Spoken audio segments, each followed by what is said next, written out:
Mark Claire here for Ringside Intel. It's WrestleMania season, and a lot of you are probably reminiscing about a lot of your favorite WrestleMania matches, the most spectacular WrestleMania moments, the culmination of feuds, all of the spectacle that comes along with WrestleMania. But for those of us that have been watching this stuff for a long time, almost 40 years in my case, WrestleMania is also known sometimes for some very cringeworthy matches. And today I'm going to be looking at the top 5 most cringeworthy WrestleMania matches. At number 5, we've got The Undertaker versus Giant Gonzalez at WrestleMania 9. And you know this is going to be some kind of list when this is only number 5, because this match is atrocious. I mean, first of all, just look at the Giant Gonzalez's outfit. Is that how you say that? I believe it is. Giant Gonzalez's outfit.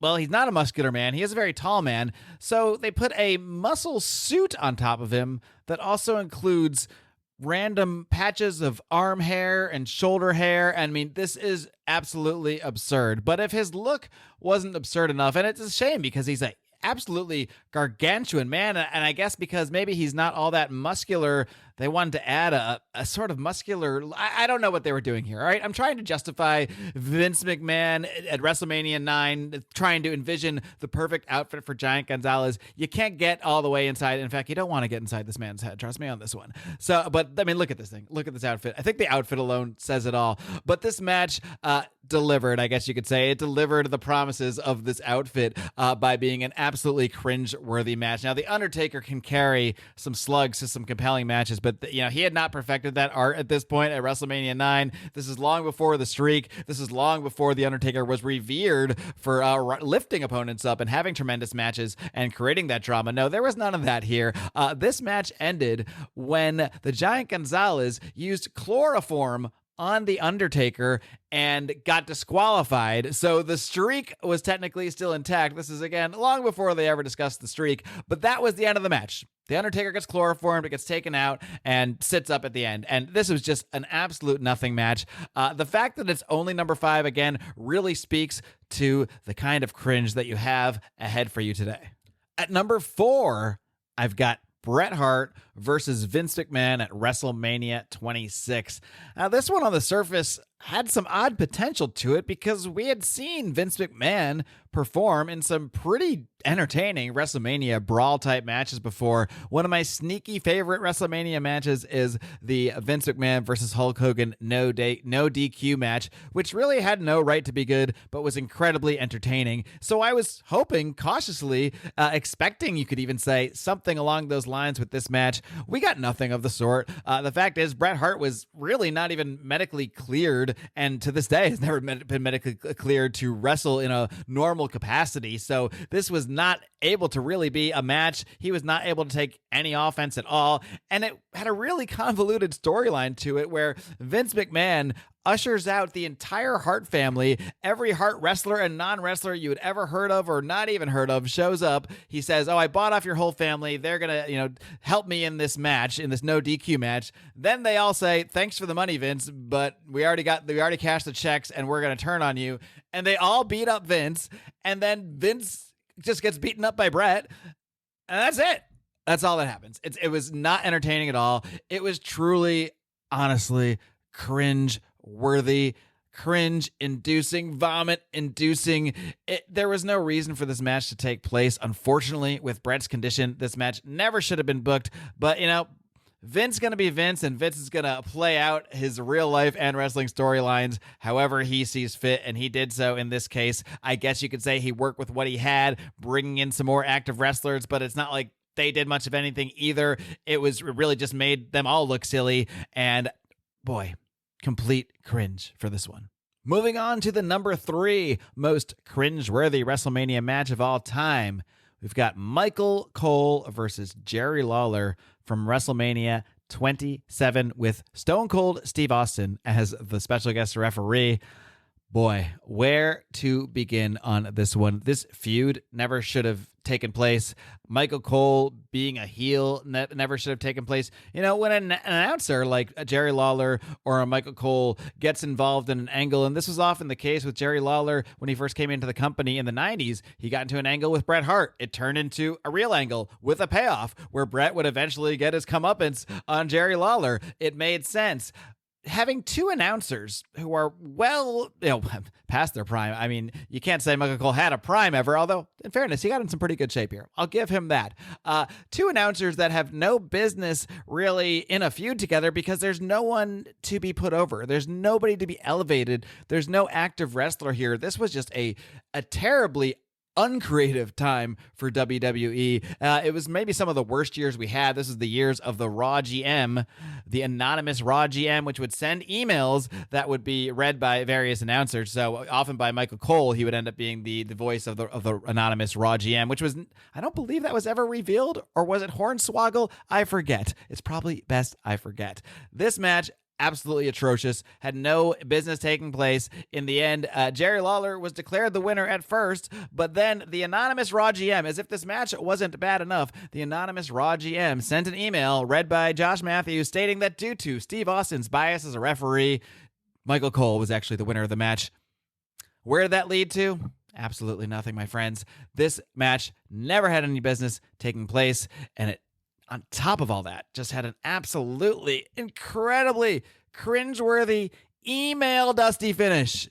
A dusty finish by email, my friends. Oh, that is cringeworthy. My number 2 most cringeworthy WrestleMania match is The Miz versus Shane McMahon from last year's WrestleMania 39. Now, the image on your screen here is Snoop Dogg delivering a people's elbow. That was a highlight of the match, if you can call it part of the match or not. I guess that part is up for debate, but initially the match was an impromptu match between The Miz and Shane McMahon. Miz had already had an impromptu match the night before when his co-host Snoop Dogg brought out Pat McAfee, who beat Miz in a match. And then again, the next night, Snoop Dogg set up this match with Shane McMahon.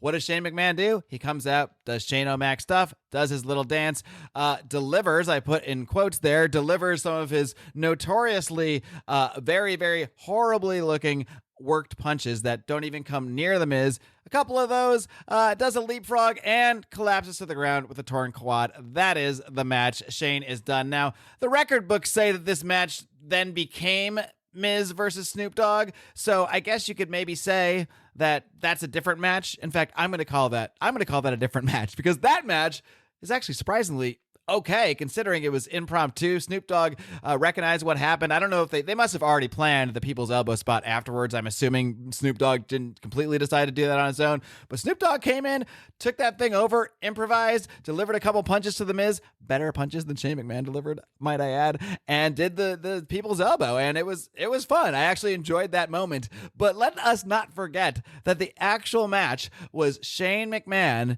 doing a couple of horrible worked punches, a leapfrog, and collapsing to the ground.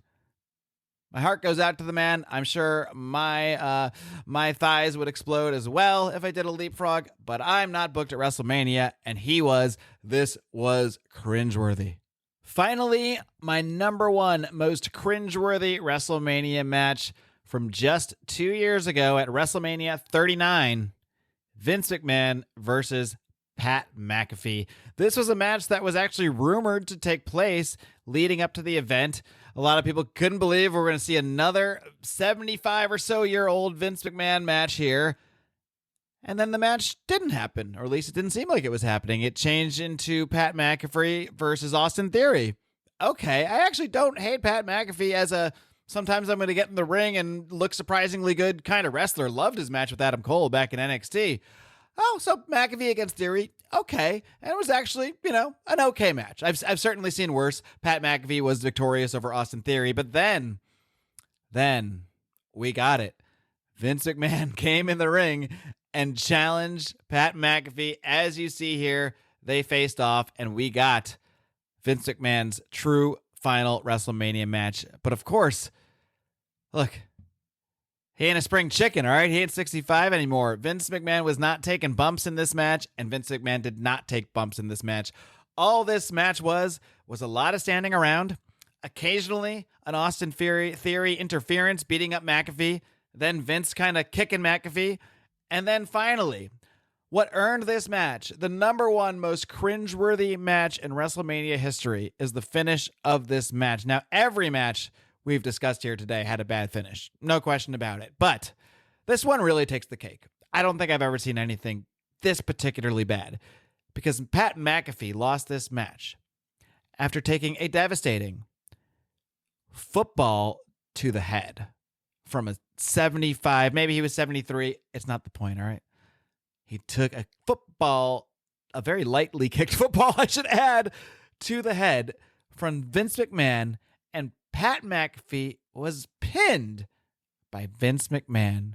1, 2, 3. If you didn't hear me the first time, I'm going to repeat it. Pat McAfee was pinned by Vince McMahon after a very lightly kicked football to the head. It really doesn't get worse than that.